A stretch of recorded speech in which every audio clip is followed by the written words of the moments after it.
Thanks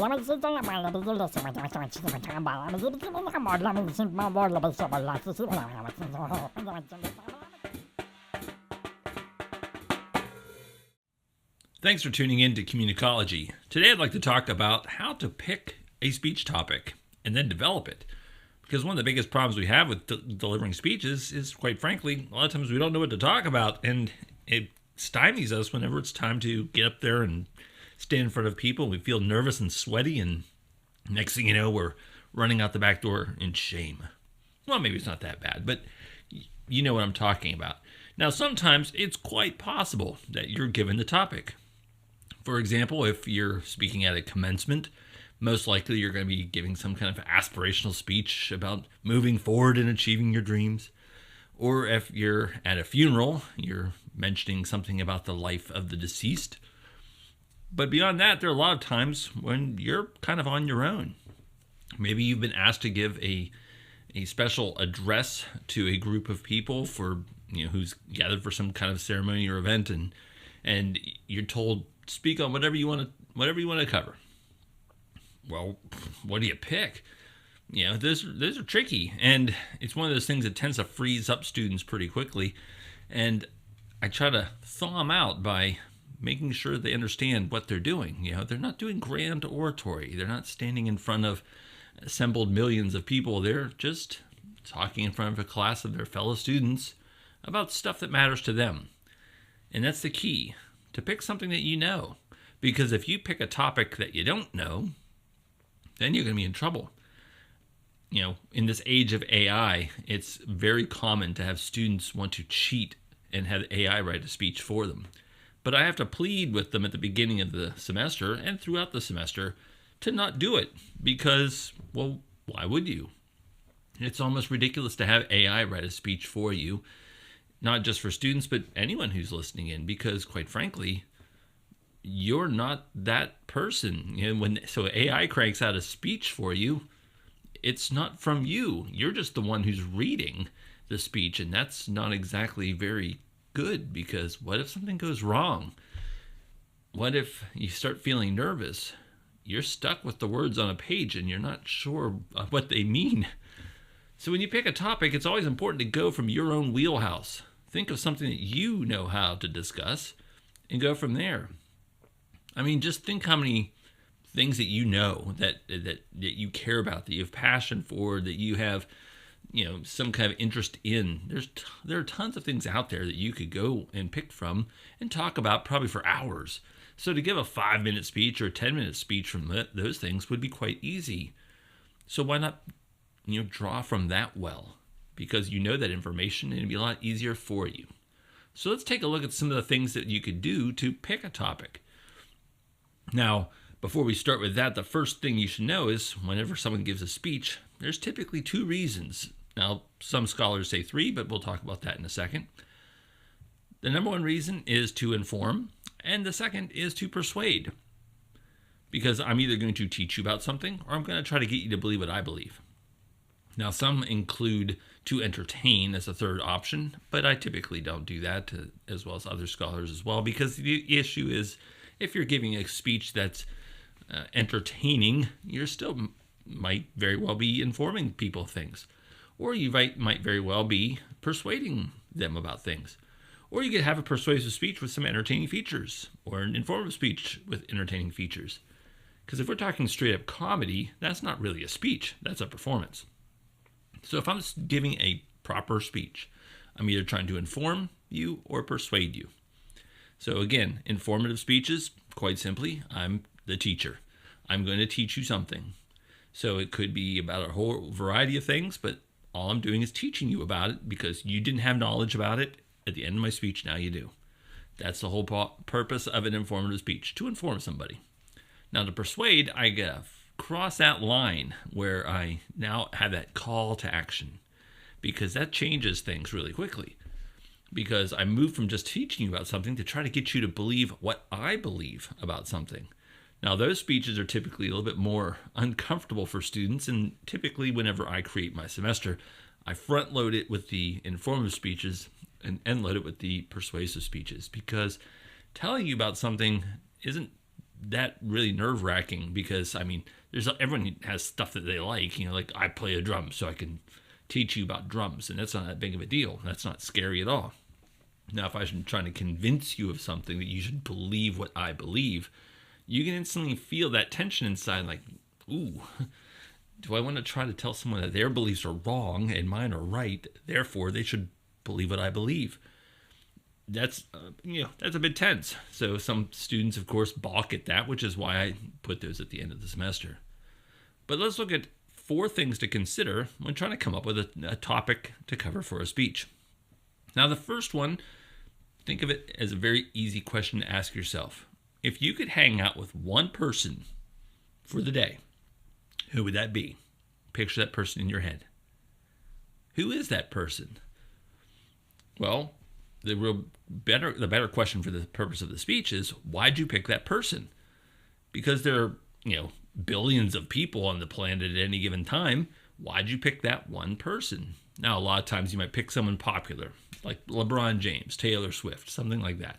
And you can go from that point of telling us about that person and why you'd like to spend a day with that person. Or you could pick somebody who's not known. Maybe you have a loved one in your life that you'd like to tell us about. Maybe someone who means a lot to you, a grandfather, or one of your children, or something like that you'd like to tell us a story about that person. Maybe that sweet little old lady at the end of the pew at church. What would you like to tell us? So you have those options. And now, of course, it doesn't mean the person has to even be alive. I mean, maybe Thomas Jefferson. Why him? Why not him? He wrote the Declaration of Independence. He'd be kind of really interesting to talk to. Maybe you're going all back to Aristotle or Jesus or someone like that. Again, the whole point is to think of somebody that'd be interesting to you, because then you could tell us about that person. So maybe you have a hero. Maybe you have somebody that you really look up to and you really think fondly of. Why not tell us about that person?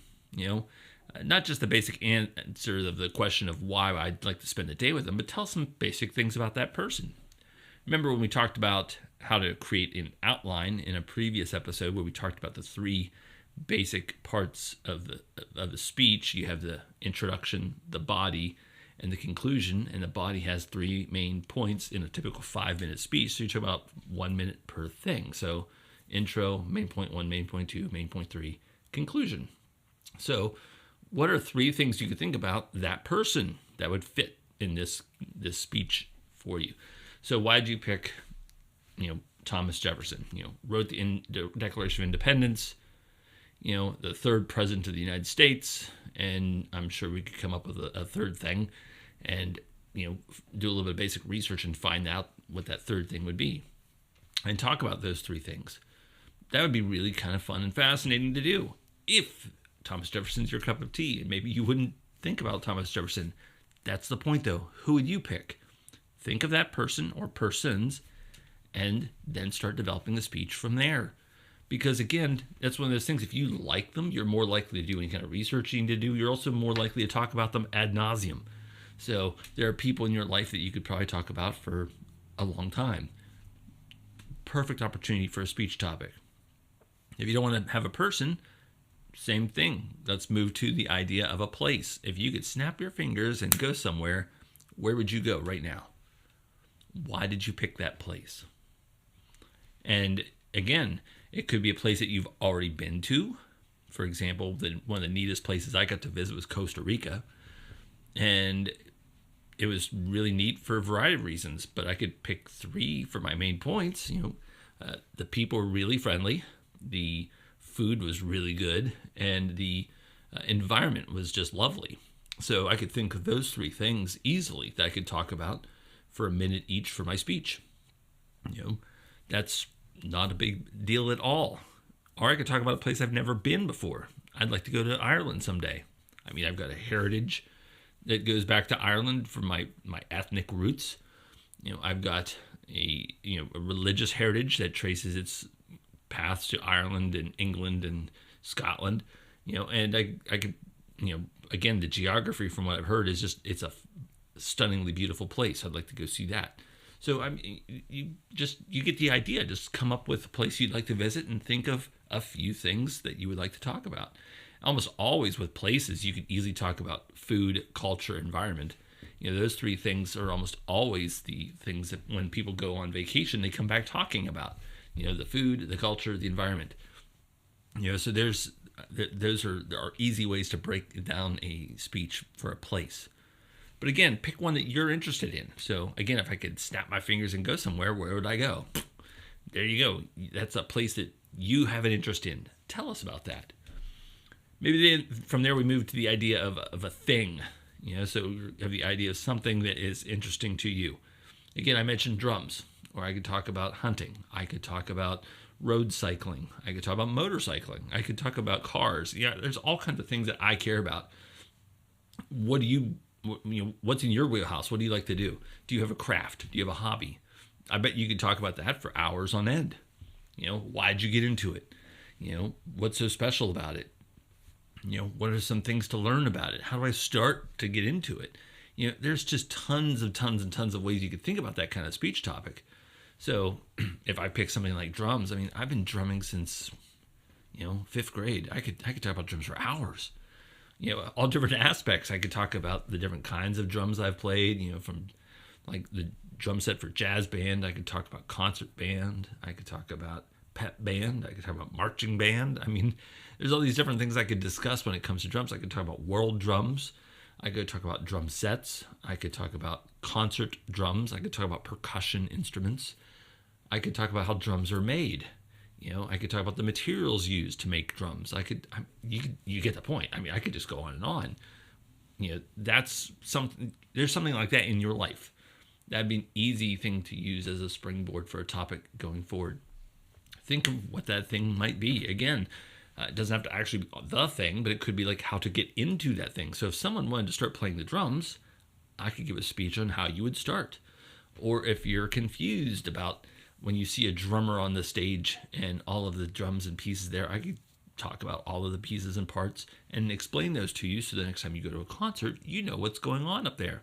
Again, it's pretty straightforward and simple for me, but I could turn that into a good speech for you, the audience, to listen to. So again, think of something. And it doesn't have to be something really fanciful either. I once had a student give a really impactful speech about a stuffed animal. Now, all of us were sitting there thinking, like, you're a college student and you're going on about the stuffed animal. What's the big deal? Turns out that stuffed animal was given to her by her favorite aunt right before she died from cancer. So whereas we saw a stuffed animal, she saw a precious heirloom. So as soon as she started describing it, we all got it. And instantly that speech became really meaningful for the entire audience because we understood where she was going. And she invited us along for that ride, and it was a really, this was years ago that speech happened, and I still remember it. It's probably been 13 years ago now that I heard that speech, and I still remember it. So there are all kinds of possible options out there for you to pick. Now, those are the three of the easier ones. The next one's a little bit more tricky, and that is an idea. So you have people, places, things, and ideas. Or a philosophy that you subscribe to, a belief system that you have. So I'm a Christian, so I could give a speech about what it means to be a Christian. I could be more specific and say I'm a Protestant, so I could talk about what a Protestant is. I could go more specific and say I'm a Presbyterian and talk about what a Presbyterian is. I could go even more specific and say I'm a Reformed Presbyterian and talk about what that means. Or that I'm part of the denomination known as the RPCNA, the Reformed Presbyterian Church of North America. I can tell you what that is and what makes it different than other Presbyterian denominations.